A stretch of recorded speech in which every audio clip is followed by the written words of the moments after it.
पुढे पाहणार आहोत न्यूज टॉप 9। सुरुवातीला टॉप 9 राजकीय बातम्या। उपमुख्यमंत्री सुनेत्रा पवार यांचा उद्धव ठाकरे यांना आता फोन। बारामती विधानसभा पोटनिवडणुकीमध्ये पाठिंबा देण्याची केली मागणी, तर बारामती विधानसभा पोटनिवडणूक काँग्रेस लढवणार असल्याचं याआधीच स्पष्ट। सुनेत्रा पवारांनी उद्धव ठाकरेंकडे फोन करून पाठिंबा मागितला। निवडणूक आयोगाला दिलेलं पत्र सुनेत्रा पवार मागे घेण्याची शक्यता। तांत्रिकदृष्ट्या पत्र अडचणीचं असल्यानं मागे घेण्याचा अंदाज। पत्रात 10 मार्चपर्यंत पत्रव्यवहार ग्राह्य न धरण्याचा उल्लेख। सुनेत्रा पवार यांच्या निवडीबाबत पत्रात हा उल्लेख, तर पार्थ पवारांच्या राज्यसभा उमेदवारी संदर्भात देखील या पत्रामध्ये उल्लेख।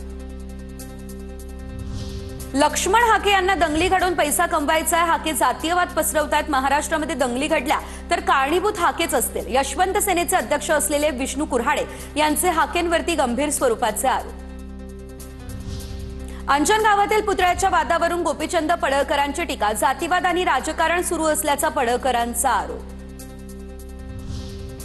सोलापूरच्या अंजन गावातील पुतळ्याच्या वादावर अखेर तोडगा निघाला। बैठकीत तोडगा निघाला, त्यानंतर पुजारी फरांडे महाराजांचे आंदोलन देखील मागे। मध्यरात्री पुजारी फरांडे यांचं आंदोलन मागे। शिवरायांचा पुतळा दुसऱ्या जागेवर बसवण्याचा एकमतानं निर्णय मंजूर।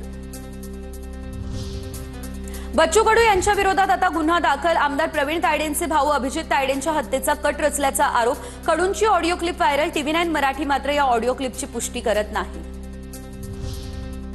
हत्येचा कट रचना हा आमचा धंदा नाही। आम्ही रक्त देणारे आहोत, कुणाचा जीव घेणारे नाही। अभिजित तायडेंच्या हत्येचा कट रचल्याप्रकरणी गुन्हा दाखल झाल्यानंतर बच्चू कडू यांचं हे स्पष्टीकरण।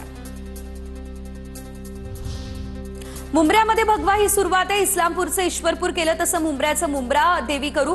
जितुद्दीन सारखे आम्ही रोज नाश्त्यात खातो। मुंब्र्यातील सभेतून नितेश राणे यांची जितेंद्र आव्हाडांवर सडकून टीका।